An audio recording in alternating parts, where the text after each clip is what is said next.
Hello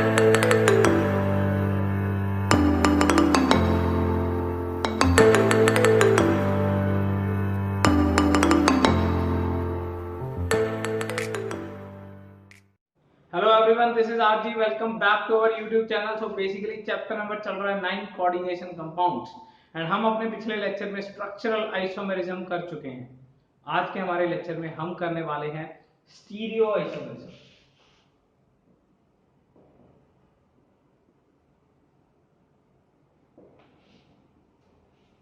fine. Stereo isomerism, देखिए पहले तो इस चीज को समझने की जरूरत है बिकॉज स्टीरियो आइसोमेरिज्म ऑर्गेनिक का पार्ट है एंड ऑर्गेनिक में अभी तक हमने ये टॉपिक इतना ब्रीफली कवर नहीं किया है। थोड़ी बहुत बातें हमें पता है पहले से, तो उसी की हेल्प से हम लोग इसको सॉल्व करने की कोशिश करेंगे कोऑर्डिनेशन को, एंड अल्टीमेटली ये ज्यादा क्लियर तो खैर ऑर्गेनिक के बाद बहुत ही ज्यादा आसान लगने लग जाएगा, पर इतना भी ज्यादा टफ नहीं है। तो जितनी हमें नॉलेज है मैं थोड़ा सा पहले ब्रीफ करूंगा जो चीजें हमें पता है, एंड उसकी हेल्प से हम कोऑर्डिनेशन में आसानी से इसको कवर कर लेंगे। कोई ज्यादा बड़ा टास्क नहीं है। फाइन। ऑर्गेनिक में अभी हमारा टॉपिक रहता है स्टीरियो आइसोमेरिज्म, पूरा ऑर्गेनिक बाकी है। फाइन। सो करेंगे धीरे धीरे करके। Let's move to the stereo isomerism. देखिए स्टीरियो आइसोमेरिज्म, पहली बात सोचने की बात है, स्ट्रक्चरल से अलग क्यों है। ठीक है ना। तो स्ट्रक्चरल में बेसिकली क्या होता है यार, एक पर्टिकुलर एटम के साथ लगे हुए एटम्स भी अलग अलग हो सकते हैं, वहां तो पूरी स्ट्रक्चर बदल जाती है ना यार। वो क्लोरीन जो पहले 1 नंबर पे लगा हुआ हो सकता है वो सेकंड पे लग जाए। स्टीरियो में ऐसा नहीं होता। फाइन। स्टीरियो में बेसिकली जो बॉन्ड, जो मॉलिक्यूल, जो ग्रुप किसी के साथ लगा हुआ है वो उसी के साथ ही लगा हुआ है, पर सिर्फ स्पेस में अरेंजमेंट बदलता है। यानी कि in this type of isomer the atoms connected to another atom remains same while their arrangement in space differs। Stereo, stereo का मतलब ही स्पेस है बेसिकली। ठीक है ना। स्टीरियो जिसको कॉन्फ़िगरेशन स्पेस में बदला हुआ है। स्टीरियो आइसोमेरिज्म यानी कि एक ऐसे स्पेशल टाइप का आइसोमेरिज्म जिसमें एटम की कनेक्टिविटी सेम है। देखिए स्ट्रक्चरल में तो अगर मैं ऑर्गेनिक में आपको थोड़ा सा, मैं पहले इसको मतलब ये जो आज का लेक्चर है इसको ऑर्गेनिक में ब्लेंड करके समझाऊंगा बिकॉज ऑर्गेनिक में आपको ज्यादा आसानी से समझ आ रखी हैं चीजें। फाइन। तो ऑर्गेनिक में यार आप ये वाली चीज देखते थे, देखिए ये जो 2 क्लोरोप्रोपेन है और ये 1 क्लोरोप्रोपेन है, ये बेसिकली कौन सा आइसोमेरिज्म है, स्ट्रक्चरल आइसोमेरिज्म। कनेक्टिविटी बदली ना, कनेक्टिविटी बदली।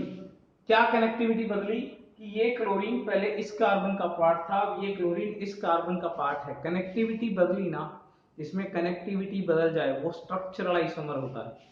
जिसमें कनेक्टिविटी डिफरेंस आ जाए वो स्ट्रक्चरल आइसोमर होता है। यहाँ कनेक्टिविटी इशू नहीं है, यहाँ देखो कनेक्टिविटी जो सेम है, atoms connected to another atom remain same. Atom same है जो कनेक्ट हो रखे हैं, यानी कि यहाँ एटम का कोई गड़बड़ नहीं पड़ेगा। यहाँ गड़बड़ किसका पड़ेगा, the arrangement in the space. कहाँ गड़बड़ है, their arrangement in the space. Space में ये किस तरीके से लगे हुए हैं, इस चीज का फर्क है। फाइन। ज्योमेट्रिकल आइसोमेरिज्म दो तरीके के होते हैं। स्पेस में ये किस तरीके से फर्क पड़ रहा है वो अभी आज धीरे धीरे करके पता चल जाएगा। तो दो तरीके के हम आइसोमर पढ़ते हैं, geometrical isomers and optical isomers. Fine. So आज का हमारा बेसिकली टॉपिक है ज्योमेट्रिकल आइसोमर्स। फाइन। एंड इसके बाद हम करेंगे ऑप्टिकल आइसोमर्स। तो ज्योमेट्रिकल आइसोमर्स को रिकॉल कराता हूं। देखिए जैसे ही आपने ज्योमेट्रिकल आइसोमरिज्म का नाम सुना आपके दिमाग में एक चीज घूम रही होगी, दैट इज सिस ट्रांस। जैसे ही बंदे के दिमाग में यार ज्योमेट्रिकल आइसोमरिज्म का नाम आता है ना, सिस ट्रांस करके हमारे दिमाग में नाम आता है। Let me make it. Carbon double bond carbon A B, A B. Carbon double bond carbon A B, B A. We all know like this is known as cis, this is known as trans. ठीक है ना। पर क्या आपने technically figure out करने की कोशिश करी है इनमें फर्क क्या है? टेक्निकली स्पीकिंग सिस और ट्रांस एक्चुअली में किस तरीके से देखे जाते हैं, ठीक है ना, आज मैं आपको ये बताने वाला हूं। Let's have it. देखिए टेक्निकली पता क्या होता है, इस एटम के साथ वही दो चीजें लगी हुई होनी चाहिए जो इस एटम के साथ लगी हुई है। देखो इस कार्बन के साथ ए और बी लगा हुआ है, इस कार्बन के साथ भी ए और बी लगा हुआ है, देखिए इस कार्बन के साथ ए और बी लगा हुआ है, यानी कि connectivity should be same. Fine, if I talk about the conditions, मैं यहाँ पे स्पेस थोड़ी सी बना लेता हूं और यहाँ पे ज्योमेट्रिकल के बारे में लिखता हूँ, ठीक है ना। ज्योमेट्रिकल के बारे में फर्स्ट क्या है, connectivity should be same. Connectivity same आ गई, लो जी इसको पूरा ऊपर कर लेते हैं ताकि किसी भी तरीके का कोई कंफ्यूजन ना आए। ज्योमेट्रिकल आइसोमरिज्म के लिए ये बात क्लियर होनी चाहिए कि कनेक्टिविटी सेम है, इस कार्बन के साथ ए और बी लगा हुआ है, इस कार्बन के साथ भी ए और बी लगा हुआ है। यहाँ पे आ जाइए, इस कार्बन के साथ ए और बी लगा हुआ है, इस कार्बन के साथ भी ए और बी लगा हुआ है। Second thing, there should be restricted rotation around center।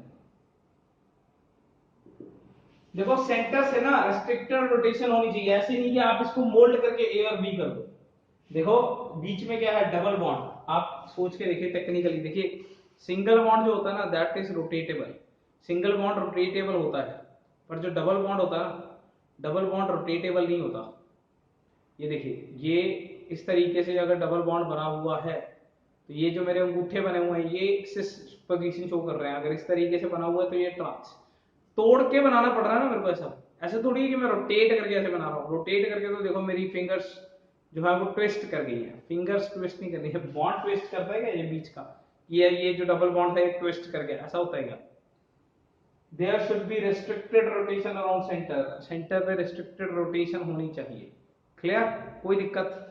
Next, there must be different distances between two atoms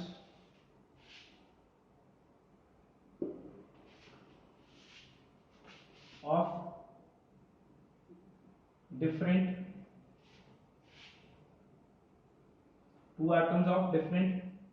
carbon। देखिए अगर मैं थोड़ा सा जनरल कैजुअल एंगल में लिखूं, इसका मतलब ये है कि देखिए यहाँ पे मैंने ए को ऑब्जर्व कर लिया, यहाँ पे भी ए को ऑब्जर्व कर रहा हूँ, यहाँ पे ए को ऑब्जर्व कर रहा हूँ, यहाँ पे ए को ऑब्जर्व कर रहा हूँ। देखिए यहाँ पे जो डिस्टेंस है वो बेसिकली सपोज एक्स है, यहाँ पे जो डिस्टेंस है वो क्या है, एक्स है, पर आप यहाँ पे अगर ये डिस्टेंस निकालने लगोगे तो ये डिस्टेंस कोई वाई आएगा। Are you understanding this? देखिए यहाँ पे जो ए और ए का डिस्टेंस है और यहाँ पे जो ए और ए का डिस्टेंस है, these are two different things. आप फिर से सोचने की कोशिश करिए, let me make it chapter थोड़ा सा 3D में सोचना पड़ेगा आज, ठीक है ना। ये मेरे अंगूठे ए ए हैं, सपोज इधर की उंगलियां जो है वो बी बी है, लेट्स मतलब एलिमिनेट इट, इसको क्या सोचना। ये बीच में डबल बॉन्ड है, ये अंगूठे ए ए रिप्रेजेंट कर रहा है, सिर्फ ए ए को देखिए, ठीक है ना। Two different atoms of two different carbon, देखिए बीच में इनके कार्बन कनेक्टेड था, इन दो ए ए के बारे में सोचिए। यहाँ जो दो अंगूठों का डिस्टेंस है, यहाँ इस थंब का और इस थंब का जो डिस्टेंस है, क्या वो इस केस में भी सेम है? आपको सिर्फ थंब सोचना है, थंब, ये थंब रहा, ये रहा थंब, क्या ये सेम डिस्टेंस है? नहीं, अब तो ये अलग डिस्टेंस है और अब ये एक अलग डिस्टेंस है, मानते हो ना ये बात? यहाँ ये कोई एक्स डिस्टेंस है, यहाँ ये कोई वाई डिस्टेंस है, इसीलिए इनको क्या बोला जाता है, ज्योमेट्रिकल आइसोमरिज्म। ज्योमेट्रिकल आइसोमरिज्म के लिए ये कंडीशंस होनी बहुत जरूरी है। पहली बात, अलग अलग कार्बन पे अगर हम दो एटम्स को ऑब्जर्व कर रहे हैं, ए ए को, सपोज ऐसा नहीं करना कि यहाँ तो ए और बी को ऑब्जर्व कर रहे हैं, यहाँ ए और ए को ऑब्जर्व कर रहे हैं, फिर क्या फायदा? आपको फिक्स दो एटम्स को ऑब्जर्व करना है, फर्स्ट डायग्राम में वो ए और ए है, सेकंड में वो ए और ए है, तो डिस्टेंस बदला ना। अगर डिस्टेंस बदला तो वो एक दूसरे का क्या है, ज्योमेट्रिकल आइसोमरिज्म। अगर डिस्टेंस बदला तो वो एक दूसरे का क्या है, ज्योमेट्रिकल आइसोमरिज्म। फाइन, यहाँ पे ए और ए का डिस्टेंस x है, यहाँ ए और ए का डिस्टेंस y है, तो ये एक दूसरे के क्या है, ज्योमेट्रिकल आइसोमरिज्म। फाइन, तो जब भी आपको ज्योमेट्रिकल आइसोमरिज्म देखना है तो आपको क्या करना है, सिंपल सी बात, सबसे पहले कनेक्टिविटी सेम होनी चाहिए, ये तो होनी ही चाहिए, क्योंकि अगर कनेक्टिविटी अलग है ना फिर तो कल वाला लेक्चर हो गया, यानी कि स्ट्रक्चरल आइसोमेरिज्म हो गया। पर हम तो कनेक्टिविटी सेम की बात कर रहे हैं, तो स्टीरियो तो तभी बनेगा अगर कनेक्टिविटी सेम आएगी। कनेक्टिविटी तो यहाँ भी सेम ही चाहिए ऑप्टिकल आइसोमेरिज्म में, कनेक्टिविटी तो पूरे स्टीरियो में सेम चाहिए, ठीक है ना। तो कनेक्टिविटी तो सेम होनी चाहिए। सेकंड पॉइंट, रिस्ट्रिक्टेड रोटेशन, खैर कोऑर्डिनेशन कंपाउंड में तो बीच में कुछ नहीं है, मेटल होता है, तो इसका तो कोई लफड़ा नहीं है, ये तो कोई ज्यादा सोचने वाली बात है नहीं है। तीसरी चीज बहुत ज्यादा सोचने वाली है, आप दो एटम्स को ऑब्जर्व कर रहे हो, दो लिगेंड्स को ऑब्जर्व कर रहे हो, तो उनका जो डिस्टेंस पहले आइसोमर में है और जो दूसरे आइसोमर में है, that should be a different thing. जो लिगेंड का डिस्टेंस है वो एक अलग चीज होनी चाहिए, लिगेंड के डिस्टेंस से ही हम मेजर फंडा निकालेंगे, कोई दिक्कत, फाइन। तो क्योंकि अभी हमने ऑप्टिकल पढ़ना ही नहीं है, तो ऑप्टिकल को अभी नहीं सोचते हैं कि क्या होना चाहिए। वैसे ऑप्टिकल में हम देखते हैं, मतलब बेसिकली प्लेन ऑफ सिमेट्री या centre of symmetry, symmetry check करते हैं इसके अंदर। पर ये हमारा बात का पार्ट है। Let's move to the first, geometrical isomerism. हम ज्योमेट्रिकल आइसोमेरिज्म को सबसे पहले कोऑर्डिनेशन नंबर 4 में चेक करेंगे एंड देन कोऑर्डिनेशन नंबर 6 के अंदर चेक करेंगे। किस चीज का ध्यान रखेंगे? डिस्टेंसेस का। डिस्टेंस से हम ये चीज निकाल पाएंगे, कनेक्टिविटी शुड बी सेम। इस बात का तो कोई मुद्दा ही नहीं है, क्योंकि कनेक्टिविटी सेम नहीं होगी फिर तो वो स्टीरियो आइसोमेरिज्म का पार्ट ही नहीं बनेगा। जो स्टीरियो, जीआई एंड ओआई, इसको हम शॉर्टकट में जीआई बोलते हैं, इसको ओआई बोलते हैं, ये दोनों ही स्टीरियो का पार्ट है। स्टीरियो का पार्ट तभी बनता है अगर कनेक्टिविटी क्या होती है? सेम, कोई दिक्कत। लेट्स, ये तो मैंने ऑर्गेनिक के बिहाफ पे बता दिया। Now let's move to the GI in coordination compounds, let's have it.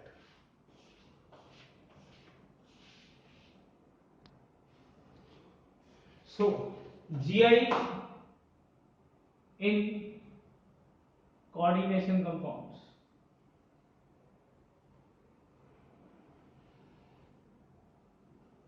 सबसे पहले Cn इज इक्वल टू 4 का केस चेक करते हैं। फाइन, सबसे पहला है Cn इज इक्वल टू 4 का केस। पर Cn इज इक्वल टू 4 में भी तो दो फंडे हैं ना यार, एक टेट्राहाइड्रल एंड एक स्क्वायर प्लेनर। तो सबसे पहले मूव करते हैं टेट्राहाइड्रल। सो इन टेट्राहाइड्रल ज्योमेट्री,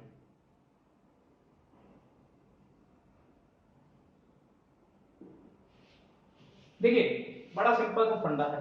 टेट्राहाइड्रल ज्योमेट्री क्या है?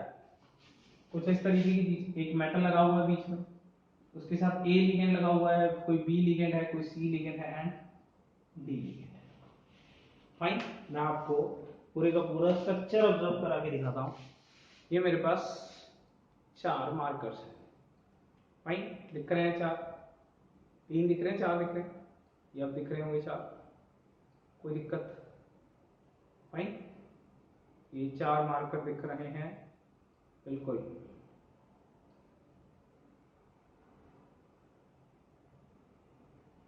फाइन, सो अब ये थोड़ा टेढ़ा हो गया। अब आप इसको सोचिए जरा, इसका इसके साथ जो डिस्टेंस है वो इसका इसके साथ है, वही इसका इसके साथ है, सबका डिस्टेंस एक दूसरे के साथ क्या सेम, क्योंकि आपका तो किसी को भी डेल्टा करके ऐसे बना सकते हैं ना ऊपर, फिर भी तो ये टेट्राहाइड्रल ही रहा, इजंट इट? किसी को भी ऊपर नीचे करके हम टेट्राहाइड्रल शेप बना सकते हैं। इसको इसको किसी को भी ऊपर बना सकते हैं ना। ये देखो, मैंने उसको ऊपर बनाया फिर भी टेट्राहाइड्रल बन गया, एंड इसको ऊपर बनाया फिर भी टेट्राहाइड्रल बन गया। फाइन, कोई भी दिक्कत? तो कोई ऐसा लफड़ा ही नहीं है, आप पूरी की पूरी सिमेट्रिकल शेप है। तो क्या हमारा कंडीशन नंबर 3 मैच किया? कोई भी दो एटम्स को ऑब्जर्व कर लो, सपोज मैं इसको और इसको कर रहा हूं, और अब मैंने इसको टेढ़ा कर दिया, तो क्या डिस्टेंस बदला? नहीं बदला। मैं इसको उठा के यहां रख देता हूं, इसको उठा के यहां रख देता हूं, इनका और इनका डिस्टेंस ऑब्जर्व कर रहा था, क्या वो बदला? नहीं ना। ये रखो, बड़ा सिंपल सा फंडा है, दोबारा सोचो। देखो, I am observing this and this case, मैं इन दोनों को ऑब्जर्व कर रहा हूं, इन दोनों का कुछ डिस्टेंस है, इन दोनों का, ये देखो डायग्राम भी देखते रहो, ठीक है ना। Suppose this is B, this is D, मैं इन दोनों को ऑब्जर्व कर रहा हूं, इन दोनों का कोई डिस्टेंस है, ठीक है ना। अब मैंने इसको उठा के यहां कर दिया, इसको उठा के यहां कर दिया, अब तुम्हारे अकॉर्डिंग ये डिस्टेंस बदल गया, डी और ए आ गया। हाँ, कहां आ गया यार? ये देखो, वही तो है, बी और डी, अरे वही तो आ गया। पहले तुम इन दोनों को देख रहे थे, अब इन दोनों को देख रहे हो, अरे ये तो वही है, पहले इन दोनों को देख रहे थे, फिर इन दोनों को देख देख रहे हो वही है, यानी कि एक्चुअली में कोई डिस्टेंस का लफड़ा ही नहीं है। ये जो टेट्राहाइड्रल ज्योमेट्री है इसमें चारों लिगेंड एक दूसरे के साथ सेम डिस्टेंस पे है। अरे हमें वैसे भी पता है tetrahedral is symmetrical geometry, all the ligands are at same distance to each other, so no GI exist, GI exist ही नहीं करता है। Is that thing clear? यार सारे के सारे लिगेंड एक दूसरे के साथ इक्वल डिस्टेंस पे है। जीआई तो तब बनता है अगर कोई और अरेंजमेंट, ये देखो मैंने ये अरेंजमेंट बदल दिया, ऊपर वाले को इधर कर दिया, इधर वाले को, चलो ये लो, इधर वाले को इधर कर दिया, इधर वाले को इधर कर दिया, पर जिन दो मार्कर्स को तुम ऑब्जर्व कर रहे हो ना वो हमेशा सेम डिस्टेंस पे ही रहेंगे, वो कभी नहीं बदलेंगे। क्लियर? इसलिए याद रखिए ज्योमेट्री, ये टेट्राहाइड्रल ज्योमेट्री के अंदर आपको जीआई नहीं मिलता है। There is no GI possible in tetrahedral geometry. Now move to the case number 2 यानी कि coordination number 4 के अंदर in square planar geometry. Fine.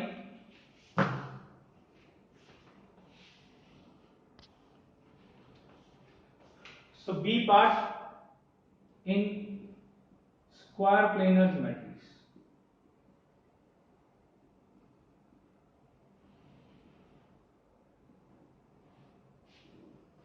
थोड़ी सी जगह ज्यादा चाहिए। देखो बी पार्ट के अंदर सबसे पहला मैं बनाता हूं MA4।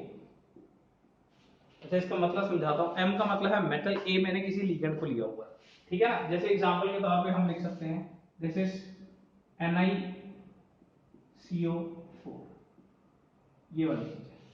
फाइन। निकल एक मेटल है, A4 मतलब मैंने चार लिगेंड लिए, चारों एक जैसे, मैंने चार लिगेंड लिए। A4 का मतलब यही है, अगर मेरे को दो अलग अलग लिगेंड लेने होते तो मैं A भी लेता और B भी लेता। A4 का मतलब मैंने चार एक जैसे लिगेंड लिए। क्लियर? कोई दिक्कत? क्लियर? अगर मैं इसको बनाऊं, देखिए ये M स्क्वायर प्लेन में तो ऐसे ही बनेगा ना। अब मैं इसको कैसे भी चेंज कर लूं यार, इस A को उठा के यहां ले आओ, इस A को उठा के यहां ले आओ, हर बार क्या रहने वाला है? यही तो रहने वाला है। क्या ये बदलेगा? नहीं बदलेगा। फाइन। अब यानी कि यहां पे तो GI नहीं बना। थोड़ा सा देखते जाइए, अगर कंफ्यूजन हो भी रही है ना तो अभी क्लियर हो जाएगी। MA3B, MA3B का मतलब क्या है यार? यहां पे दो लिगेंड है। A3B का मतलब क्या है? यहाँ पे ये देखो कुछ इस तरीके से कि H2O है 3, NH3 है 1, तो इस तरीके से सोच लो, तीन एक जैसे लिगेंड है, एक और लिगेंड है, ठीक है ना। अब देखो अगर मैं इसको बनाऊं MABAA बनाए ना, और कौन सा पॉसिबल है? AABA, या फिर यहां पे A बना देता हूं, यहां पे B बना देता हूं, यही तो पॉसिबल है ना। पर यार क्या दोनों सेम ही नहीं है? देखो सेम को कैसे चेक करते हैं? A के अगेंस्ट में क्या बना है? A के अगेंस्ट में क्या है? B, सेट बना है। तो A के अगेंस्ट में A, इसको हम AA बोलते हैं। A के अगेंस्ट में B, इसको AB। यहां का सेट बनाओ, A के अगेंस्ट में B AB, A के अगेंस्ट में A यानी कि A, सेम सेट नहीं बन रहे। यहां AA और AB बना है, यहां AA और AB बना है, तो इसका मतलब तो सेम ही है। इसका मतलब यहां भी GI एग्जिस्ट नहीं करता है। क्लियर? कोई दिक्कत? अब तीसरा केस लिखिए। Fine. This is case number 1, this is case number 2, this is case number 3। अब थोड़ा सा ध्यान रखिएगा क्योंकि यहां पे आएगा GI, यहां पे आएगा, थोड़ा ध्यान रखिए। MA2B2, देखिए क्या हुआ, पहले चार एक जैसे लिगेंड लिए, फिर दो अलग अलग लिए, पर A 3 लिए, B 1 लिया। यहां A2 B2 है। सोचिए जरा ध्यान से, देखो A A B B A A B B set बनाओ। यहां A के अगेंस्ट में B, तो इसको A B लिख लो। A के अगेंस्ट में B, इसे भी A B लिख लो। यहां A के अगेंस्ट में A और B के अगेंस्ट में B, दो अलग अलग सेट बने कि नहीं बने? बने ना, इसे बोलते हैं GI। यहां GI एग्जिस्ट करता है। मोर ओवर, अब हम वो फंडा लगा के देखते हैं जो अभी अभी हमने कंडीशंस पढ़ी। देखो अंडर ऑब्जर्वेशन है A और A सपोज, एंड यहां भी A और A। तो सोचिए यहां, यार आपका इतना तो दिमाग है ना यार, ये स्क्वायर है, दिस इज अ स्क्वायर, तो ये उसका क्या है? एज। ये क्या है? डायगोनल। एज कभी डायगोनल के इक्वल होता है क्या? सोच के देखो, ये स्क्वायर है, ये उसका डायगोनल है, क्या ये इस लेंथ के इक्वल आएगा? If this length is x, let's don't confuse it with a, क्योंकि a यहां पे हमने लिखे थे। क्या ये और ये लेंथ बराबर आएगी क्या? घंटा नहीं आएगी।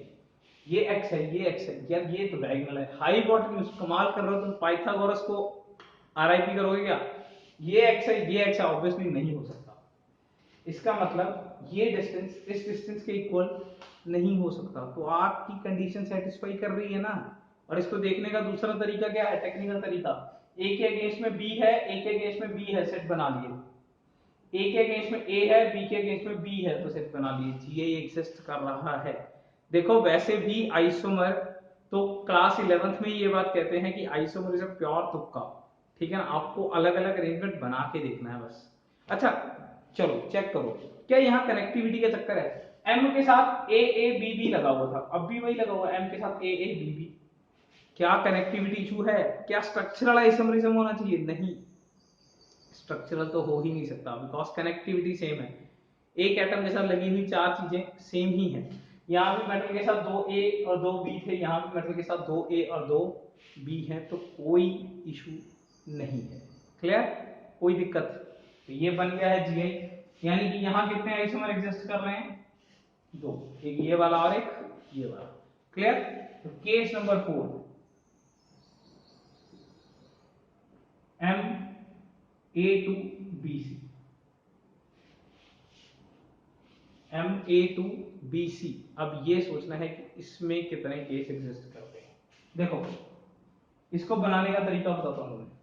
सबसे पहले A के अगेंस्ट में A बना लो, जो पहले दोनों लिखे हुए, ठीक है। फिर B और C बन गया। फिर A के अगेंस्ट में B बना लो, तो और क्या बचा? A के अगेंस्ट में C बच गया, ठीक है ना। देखो इसको कैसे खोल रहा है, 2A लिख लो, B लिख लो, C लिख लो, ये ऐसे बना लो। चारों लिख लो पहले, A2BC है ना, 2A लिख लिए, फिर B लिख लिया, फिर C लिख लिया, ठीक है ना। A के अगेंस्ट में A बनाओ, B के अगेंस्ट में C बनाओ, हो गया।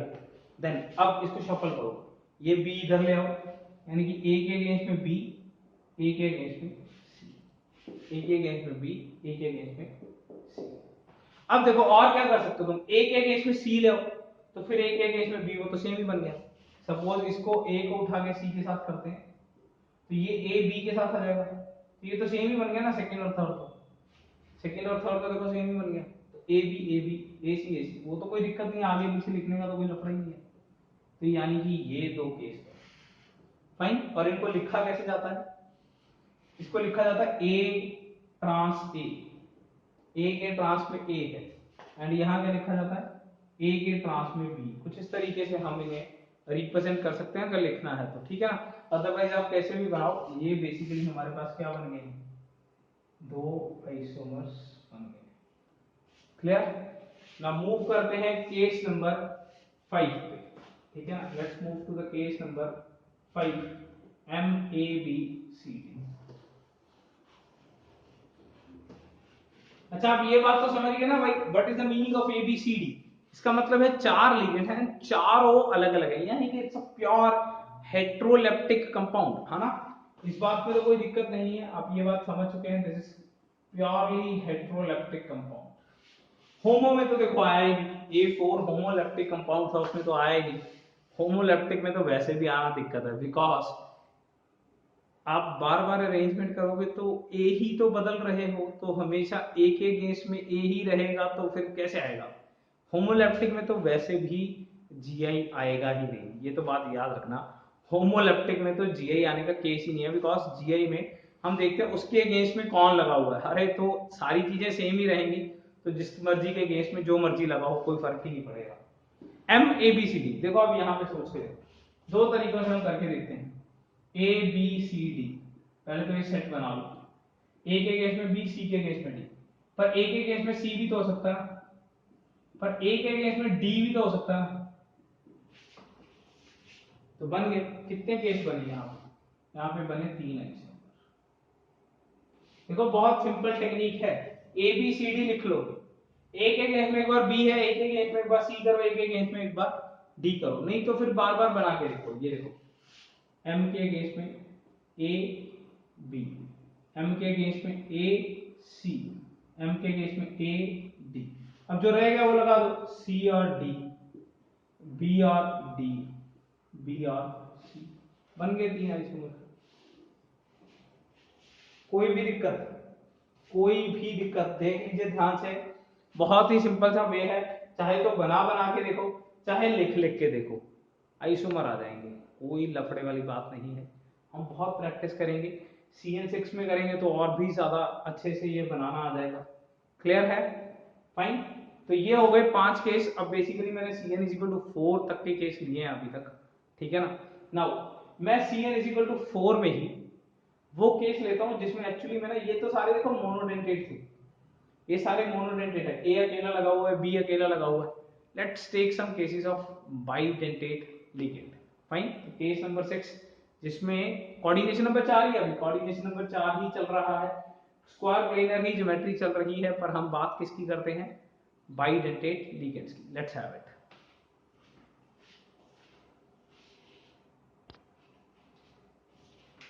केस नंबर 5 तक सॉल्व हो चुका है, केस नंबर 6 लेके देखते हैं।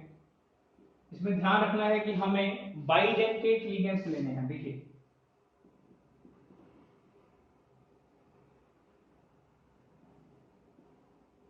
कुछ इस तरीके का केस, एम ए दोनों ए पड़े हैं, दैट शोज कि ये एक बाइडेंटेट लिगेंड है, एंड ट्वाइस ऑब्वियसली CN4 हो गया, CN4 हो गया, ये देख लीजिए, इसमें कोई दिक्कत नहीं है, बाइडेंटेट है, ट्वाइस है, कोई दिक्कत, फाइन।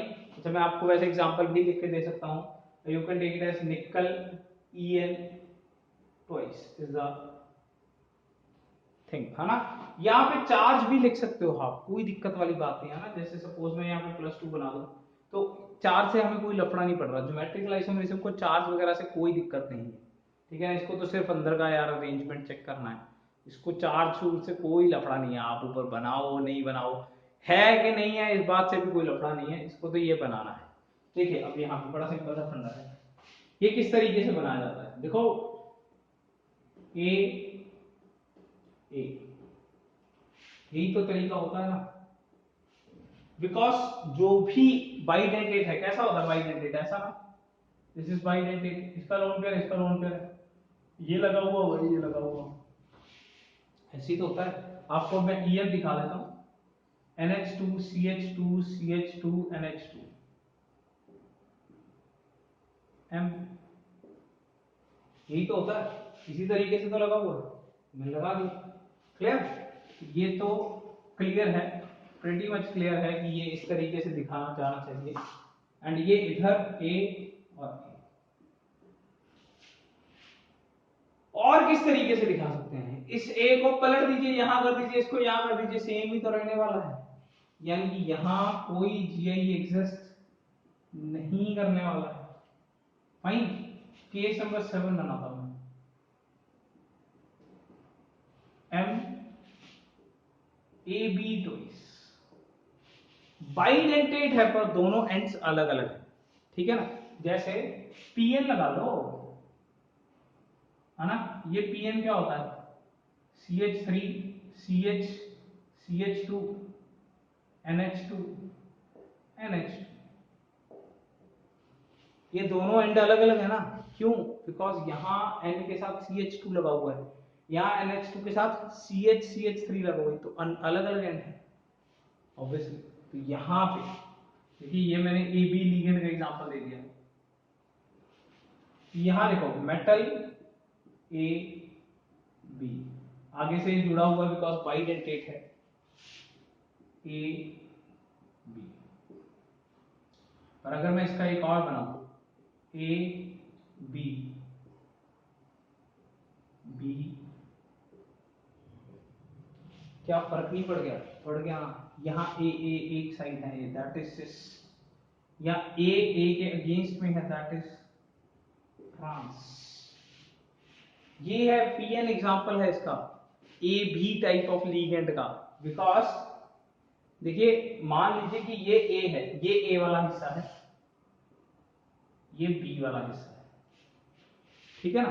तो यार एक बार तो ये जो CH3 वाला हिस्सा ऊपर है, ये इधर भी CH3 वाला हिस्सा ऊपर है, तो ये तो सिस बन गया। और यहाँ CH3 वाला हिस्सा ऊपर है, यहाँ CH3 वाला हिस्सा इधर है, ये क्या बन गया? ट्रांस। इसको सोचिए जरा, PN को सोचो। PN में ये वाला जो CH3 एक्स्ट्रा वाला हिस्सा है, ये मैंने A बना लिया, ये B बना लिया, यहाँ वो यहाँ लटका हुआ है CH3, यहाँ लटका हुआ है, ये सिस फॉर्म बन गया है। और यहाँ CH3 इधर लटका हुआ है, यहाँ CH3 इधर लटका हुआ है, ये एक दूसरे का क्या बन गया है? ट्रांसफॉर्म बन गया है। Are you getting it? Fine. तो यहाँ पे काफी ज्यादा लफड़ा है, फाइन। और लफड़ा बहुत सिंपल है। AB मैंने जो बाइडेंटेट लिगेंड में बनाया है, ये सिस फॉर्म बन रही है, ये ट्रांस बन रही है, जबकि यहाँ पे आप इसको कैसे भी रेंज कर लो, इसे को इधर ले आओ, इसे को इधर ले आओ, तो A के केस में तो A ही रहने वाला है ना यार, कैसे पलट दोगे? EN में कोई फर्क ही नहीं होता। EN तो देखने में एक जैसा ही लगता है। ऐसे बना देता हूं मैं इसको,